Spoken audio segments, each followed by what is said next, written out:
అందరికీ నమస్కారం అండి. మహావిద్యావేత్త అబ్దుల్ కలాం గారు యువతని కలలు కనమనేవారు. కలలు అంటే పోరంబోకుల్లాగా ఖాళీగా కూర్చునే కనమనే అతని ఉద్దేశం కాదు. అతని ఉద్దేశం ఏంటంటే యువత శ్రమించాలి, యువత దేశానికి ఉపయోగపడాలి, యువత అన్ని సక్సెస్ సాధించాలి, దాని గురించి కళ్ళ కనాలని. అలాగే ఇప్పుడు మనం రీసెంట్ ఏపీపీఎస్సీలో ఇంచుమించు 175 మంది సెలెక్ట్ అయ్యారు. వాళ్ళు మంచి ఉన్నతమైన స్థాయిలో ఉన్నారు. ఆర్డీఓలు, డిఎస్పీలు, ఇంకా రకరకాల కేడర్లో ఉన్నారు. ఇప్పుడు దాని గురించి నా టాపిక్. మరి వీళ్ళందరూ కూడా కళ్ళకనే ఉంటారు.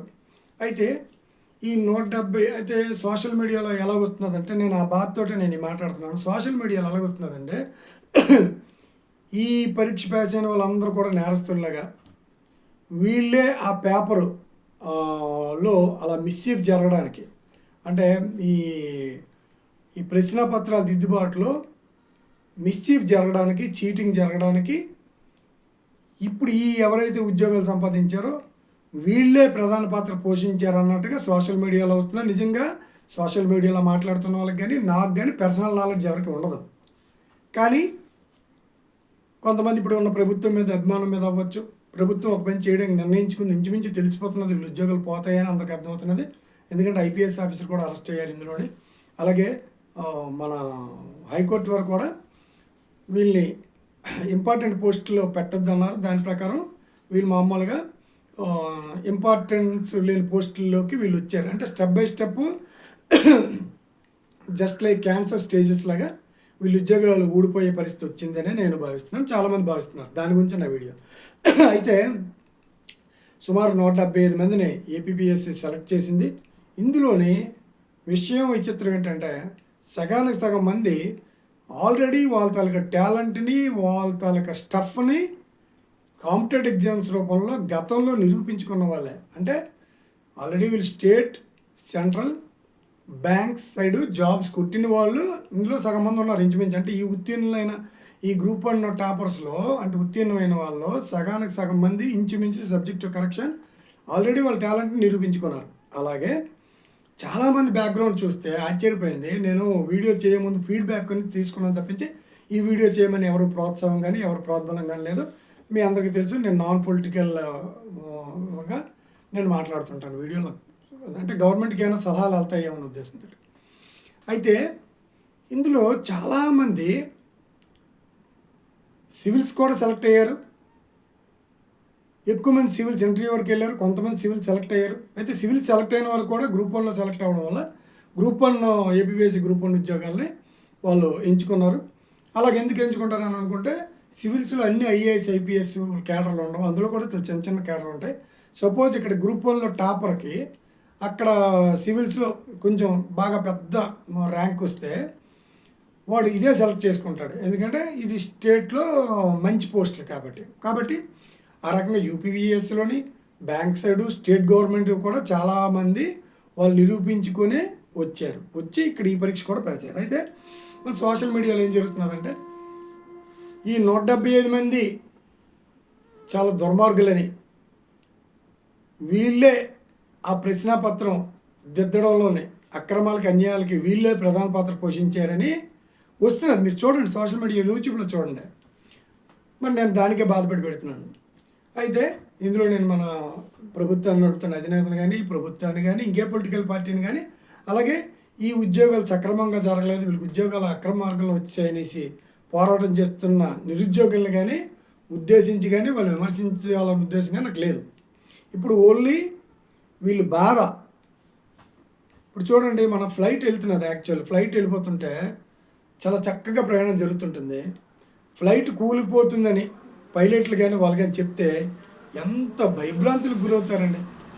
ఇప్పుడు ఈ నిరుద్యోగులందరూ జీవితం మంచి ఒక ఫ్లైట్లో ఆకాశ మార్గాన్ని వెళ్తున్నట్టుగా మంచి పొజిషన్లో ఉన్నారు. గ్రూప్ 1 అంటే ఆర్డీఓలు, డిఎస్పీలు, ఇంకా రకరకాలు వాళ్ళంతా మంచి రేంజ్కి వెళ్ళినప్పుడు వాళ్ళని సమాజం ఎంత అభినందిస్తుంది, చుట్టాలు, పక్కాలు, స్నేహితులు ఎంత అభినందిస్తారు. ఆ తర్వాత వాళ్ళు ఎలా ఊహిస్తారు వాళ్ళ లైఫ్ స్టైల్. అలాగే కొంతమందికి సంబంధాలు కూడా చేస్తారు. కొంతమంది అంటే అబ్బాయి అయినా అమ్మాయి అయినా సెలెక్ట్ అయితే అవతల వాళ్ళ మా అల్లుడు కానీ మా కోడలు కానీ మంచి గ్రూప్ 1 కొట్టారు కదా, మరి అలాగే పిల్లలు ఇస్తారు కదా. అంటే ఇప్పుడు వీళ్ళు ఉద్యోగాలు కానీ పోయే పరిస్థితులు ఉన్నాయి కాబట్టి నేను ఈ వీడియో చేస్తున్నాను. వీళ్ళు ఉద్యోగాలు కానీ పోతే వాళ్ళు పడే మానసిక ఘర్షణ కానీ, వాళ్ళకి సమాజంలో వాళ్ళు పొందే అవమానాలు, అంటే అలా ఊహిస్తారు. అవమానం జరిగినా జరగకపోయినా ఒక రేంజ్, అంటే గ్రూప్ 1 పోస్ట్ అంటే చిన్నది కాదు కదా, స్టేట్ లెవెల్ పోస్ట్ కదా, అంటే నెక్స్ట్ వెళ్ళిపోతారు కదా. సో ఒక్కసారి ఉద్యోగాలు వచ్చి, ఇప్పుడు నేను ఇందాక చెప్పినట్టుగా ఆకాశంలో ఎగురుతున్న ఫ్లైట్ ఇంకా కూలిపోతుంది అన్నప్పుడు ఎలాగ వాళ్ళు భయపడిపోతారో, పాపం ఇంచుమించు 175 మంది నిరుద్యోగులు కూడా అలాగే బాధపడుతున్నారు. అయితే నేను చెప్పేది ఏంటంటే, ఇందులోని ఆల్రెడీ గతంలో కొన్ని ఉద్యోగాలు చేస్తూ ఉద్యోగాలకు కొన్ని ఆఫర్ వచ్చినా ఉద్యోగాలకు వెళ్లకుండా ఈ ఉద్యోగాలకి వచ్చారు. అయితే అప్పుడు ఈ ఉద్యోగాన్ని నిర్వహించింది ఆంధ్రప్రదేశ్ ప్రభుత్వమేను. ఇప్పుడు ఈ ఉద్యోగం అంతా కూడా ఆ ఎగ్జామ్ అంతా కూడా చాలా కుట్రలు కుతంత్రాలతో నిండి ఉంది. అది ఫెయిర్గా జరగలేదు, దిద్దడాన్ని వాల్యుయేషన్ ఫెయిర్గా జరగలేదని చెప్తుంది కూడా ఆంధ్రప్రదేశ్ ప్రభుత్వమే. అంటే గవర్నమెంట్ నడుపుతున్న పొలిటికల్ పార్టీలు మారే కానీ అక్కడ కండక్ట్ చేసింది అది తప్పు అని చెప్తుంది, రెండు కూడా గవర్నమెంటే. కాబట్టి ఇక్కడ నేను చెప్పింది ఏంటంటే, ఈ న్యాయసూత్రం ఏం చెప్తుందంటే, 100 మంది 99 మంది దోషుల్ని న్యాయస్థానం నిర్దోషులుగా ప్రకటించినా పర్లేదు, కానీ ఒక నిర్దోషిని, అంటే నేరం చేయని వాడిని దోషిగా ప్రకటిస్తే చాలా తప్పు. అంటే సపోజ్ ఇప్పుడు ఇక్కడ అదే చెప్తున్నాను నేను, మన ముఖ్యమంత్రి చంద్రబాబు నాయుడు గారిని కూడా నేను కోరుతున్నాను, నా వీడియో అంతవరకు వెళ్తే నాకు అంతగానో అదృష్టం మరి లేదు చంద్రబాబు నాయుడు గారి దృష్టికి వెళ్తే. అయితే నేను అనేది ఏంటంటే, ఇక్కడ సపోజ్ అనుకుందామండి, నిజంగా జరిగింది అనుకుందాం, assuming for a moment it was happened, the propaganda of present government is happened అనుకుందాం ఉదాహరణకి. అయితే ఈ 175 మంది కూడా అలాగే జరిగిపోయి ఉంటుందంటారా? తర్వాత ఇంకోటి కూడా నేను చెప్తున్నాను, ఈ ఎక్కడైనా జరుగుతున్న ప్రచారం ఏంటంటే అంతా గవర్నమెంటే, అప్పుడు ఏ గవర్నమెంట్ ఉందో ఆ గవర్నమెంటే ఫ్రాడ్ చేసింది వాల్యుయేషన్లోనే రకరకాలుగా చెప్తున్నారు. కానీ సో మనం నేరం జరిగిన తర్వాత కూడా నేరస్తుడి తాలూకా మూమెంట్స్ అబ్జర్వ్ చేయాలి, అంటే ఇంకా కన్ఫర్మేషన్ చేసుకోవడానికి నేరం జరిగింది అని కన్ఫర్మేషన్కి. అలాగా ఇక్కడ ఈ 175 మంది అనుకున్నప్పుడు, లేకపోతే కొంతమంది వీళ్ళు ఏ కాంపిటేటివ్ అంటే ఏ కోచింగ్ సెంటర్లో కోచింగ్ తీసుకున్నారు, ఆ కోచింగ్ సెంటర్లో తీసుకున్న వాళ్ళకి ఎక్కువ గ్రూప్ 1 జాబ్స్ వచ్చాయా, లేదా వీళ్ళు లావాదేవీలు ఫైనాన్షియల్ లావాదేవీలు ఏమైనా జరిపారు? ఎందుకంటే నిజంగా ఇప్పుడు ప్రభుత్వం అనుకున్నట్టుగా అప్పుడు ప్రభుత్వం ఫ్రాడ్ చేసింది, ఏదో ఈ మూల్యాంకనం అంటే ఈ దిద్దుళ్ళు వాటిలో వాళ్ళు వీళ్ళు కల్పించింది. సో ఉట్నే చేయదు కదా, ఎవరైనా ఒకళ్ళు ఫ్రాడ్ చేసినా, అన్యాయం చేసినా, అక్రమం చేసినా మనీకి కదా చేస్తారు. మరి ఈ క్యాండిడేట్స్ ఎవరైనా, నేను కూడా చెప్తున్నాను, కన్ఫర్మ్గా నేను చెప్పలేను, ఫ్రాడ్ జరగలేదని నేను చెప్పలేదు, జరిగిందని నేను యాక్సెప్ట్ చేయలేను. ఎందుకంటే కొంతమంది ఆల్రెడీ వాళ్ళు ప్రూవ్ చేసుకున్నారు, సగానికి పైగా మంది ప్రూవ్ చేసుకున్నారు. నేను ముందుగా చెప్పినట్టు యూపీఎస్సీ స్టేట్ సెంటర్లో మంచి మంచి పోస్టులు కొట్టారు, ఎంతోమంది యూపీఎస్సీ ఇంటర్వ్యూలు సెలెక్ట్ అయ్యారు, ఇంటర్వ్యూ వరకు వెళ్ళిన వాళ్ళు కొంతమంది ఉన్నారు. సో వీళ్ళు ఇందులో సగం మంది మామూలు వాళ్ళు కాదు, ఇంకా మిగతా సగం మంది నిరుద్యోగులే, డైరెక్ట్గా ఇదే ఫస్ట్ టైం వాళ్ళు గ్రూప్ 1 కొట్టడం. సో నిజంగా ఫ్రాడ్ జరిగిందంటే వీళ్ళు ఫైనాన్షియల్ మూమెంట్స్ ఏమైనా, ఇప్పుడు సెలెక్ట్ అయిన వాళ్ళందరూ ఎక్కడైనా నాకు తెలిసి నిజంగా గ్రూప్ 1 పోస్ట్ ఇస్తారా బాబు మీకంటే 2 కోట్ల నుంచి 5 కోట్లు ఇచ్చే వరకు ఇచ్చిన వాళ్ళు ఉంటారు. సో అలాగేమైనా వీళ్ళు లావాదేవీలు జరిగాయా, లేకపోతే వీళ్ళు కాల్ రికార్డు, వీళ్ళ ఫ్యామిలీలోనే సెలెక్ట్ అయిన వాళ్ళ తాలూకా కాల్ రికార్డు, వీళ్ళు అందరూ కామన్గా ఈ 175 మంది కామన్గా ఎవరితో మాట్లాడారు. సో ఇలాంటివన్నీ పీకి గవర్నమెంటు ఇలాంటి విషయాలు కూడా బయట పెడితే ఇంకా కొద్దిగా డౌట్ ఉన్న వాళ్ళందరూ కూడా ఇప్పుడు ప్రభుత్వం ఏం చెప్తున్నదో నమ్ముతారు. ఎందుకంటే నిజంగా గత ప్రభుత్వం ఫ్రాడ్ చేసి ఉంటే ఏదైనా ఒక లబ్ధి గురించే కదా చేయాలి ఎవరైనా.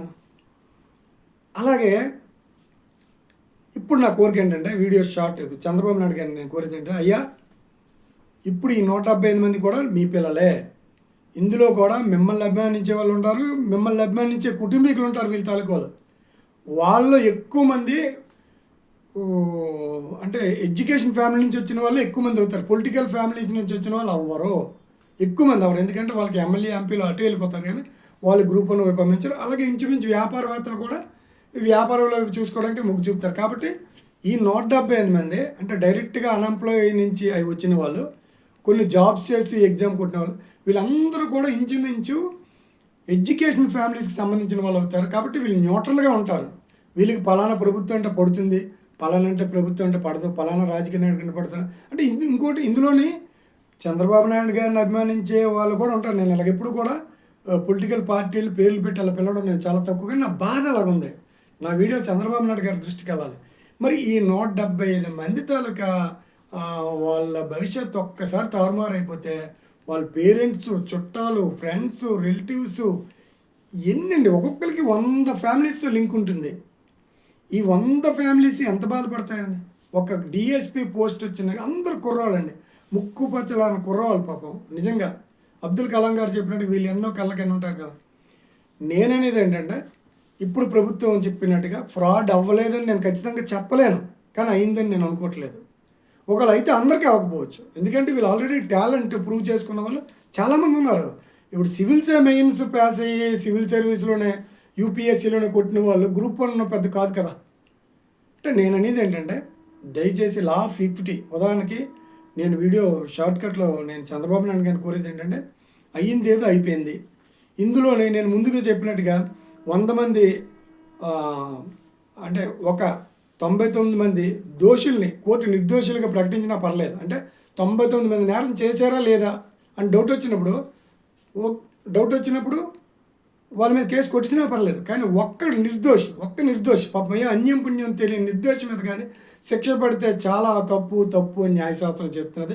Of course it relates to criminology, అంటే క్రిమినల్ కేసు సంబంధించి. కానీ ఆ సూత్రాన్ని నేను చంద్రబాబు నాయుడు కోరుతున్నాను, ఇలాంటి సూత్రాన్ని ఇక్కడ అప్లై చేయండి.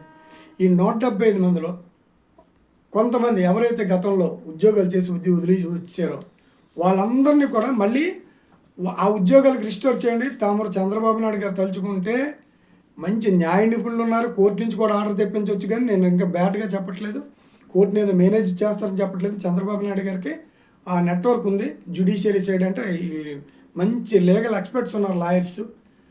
అలాగే అవసరమైతే ప్రైమ్ మినిస్టర్, రాష్ట్రపతిని కూడా కన్విన్స్ చేయగలరు. ఎందుకంటే వాళ్ళది ఉమ్మడి కూటమిలో ఉంది ఇప్పుడు సెంట్రల్ గవర్నమెంట్ కూడా. సో స్టేట్ అయితే మరి చెప్పట్లేదు, మీ చేతిలో ఉంది. ఇంకా బ్యాంక్స్ కూడా మీరు కన్విన్స్ చేయొచ్చు. ఆల్రెడీ బ్యాంక్ ఉద్యోగాలు కానీ, స్టేట్ గవర్నమెంట్ ఉద్యోగాలు కానీ, సెంట్రల్ గవర్నమెంట్ ఉద్యోగాలు కానీ వదిలేసి ఇది ఉంది కదా, మేము గ్రూప్ 1లో సెలెక్ట్ అయ్యాం కదా అన్న కారణంతో వదిలేసి వచ్చిన వాళ్ళు మాత్రం తప్పకుండా మీ రిక్వెస్ట్ ఏంటంటే జరిగిందో లేదన్నది దేవుడికి తెలియాలి. జరగకుండా ఒక్కడ ఇబ్బంది పడిన ఇందులోనే అది మనకి పాపం అంటుకుంటుంది. ఎవరికైనా చాలా తప్పు కింద ఎంత బాధపడుతుంది అసలు. కాబట్టి నేను అనేది ఏంటంటే ఎవరైతే ఏ ఉద్యోగాలు అయితే వదిలేసి వచ్చారో వాళ్ళకి మళ్ళీ ఆ ఉద్యోగాల స్థానంలో పంపించినట్టుగా తగిన ఏర్పాట్లు చేయండి, ఒకటో పని. అలాగే ఈ కొంతమంది అన్ఎంప్లాయీస్ డైరెక్ట్గా సెలెక్ట్ అయ్యారు గ్రూప్ 1, వీళ్ళకి ఏజ్లు కానీ ఎక్కువైపోతే ఆ ఏజ్ రాయితీ అంటే ఎప్పుడైతే ఈ పరీక్ష పాస్ అయ్యారో అప్పటి నుంచి ఎప్పటికి వరకు పరీక్ష క్యాన్సిల్ అయిపోతే, అంటే నేను నాకున్న ప్రకారం హైకోర్టు వారి ఆర్డర్ ప్రకారం, అంటే హైకోర్టు వారు ఏమని చెప్పారంటే అన్ఇంపార్టెంట్ పోస్టులు పెట్టమన్నారు వీళ్ళందరూ. నేను అలాగే ఐపీఎస్ ఆఫీసర్ ఒకరు అరెస్ట్ అయ్యారు. కాబట్టి ఇవన్నీ చూస్తుంటే ఇదేదో క్యాన్సిల్ అయిపోయినట్టుగా అనిపిస్తున్నది. పాపం ఈ 175 మందికి కూడా నిద్రలు ఉండవు, చాలామంది బాధపడుతుంటారు.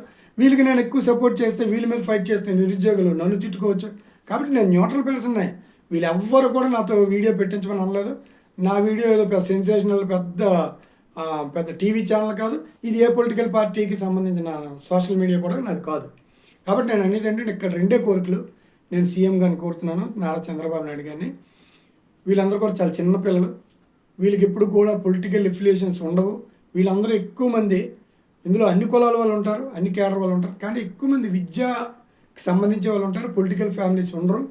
సో అలాగే ఇందులోని మిమ్మల్ని అభినందించిన, మీ పార్టీని అభిమానించే వాళ్ళు కూడా చాలామంది ఉండొచ్చు. వాళ్ళు ఇంకా బాధపడతారు, అయ్యో మా చంద్రబాబు నాయుడు గారు ఏంటి మా కొంపలు ముంచారు, మా కోళ్ళు పొడిచారేంటి అని అనుకోవచ్చు. కాబట్టి ఇక నేను మిమ్మల్ని ఏ రకంగా భయపెడదాం అనే ఉద్దేశం మాత్రం కాదు. వాళ్ళు బాధను అర్థం చేసుకుంటారని. నేను ఈ మధ్యన భోగాపురం రైతుల గురించి మాట్లాడాను. చంద్రబాబు నాయుడు గారు తెలుగుదేశం ఇప్పుడు ఈ ప్రభుత్వం చాలా చక్కగా స్పందించింది. అంటే రైతులకి ఉచిత ప్రయాణం ఫ్లైట్ కల్పించడం, మోడీ గారు వచ్చిన రోజు నాడు వాళ్ళు విఐపీలో గ్యాలరీలో సీట్స్ చేయడం, ఈ వెనక్కి కూడా నా వీడియో ఎంతో కొంత పాత్ర పోషించింది అనుకుంటున్నాను. అలాగే ఇంకా ఆర్డర్ వచ్చేక ముందు ఈ 175 మందిలో నిరుద్యోగులు అయితే వాళ్ళు ఏజ్ పెంచడం, ఇంకా ఈ 6 ఇయర్స్ 5 ఇయర్స్ స్పాన్ అన్నది కూడా వాళ్ళు కలపాలి, కలిపినట్టుగా బై సెంట్రల్ కానీ స్టేట్ గవర్నమెంట్ ఎగ్జామ్స్కి. అలాగే ఆల్రెడీ గతంలో చేసిన ఉద్యోగాలు మళ్ళీ వాళ్ళకి వచ్చినట్టుగా చేయాలని కోరుకున్నాను. నమస్కారం.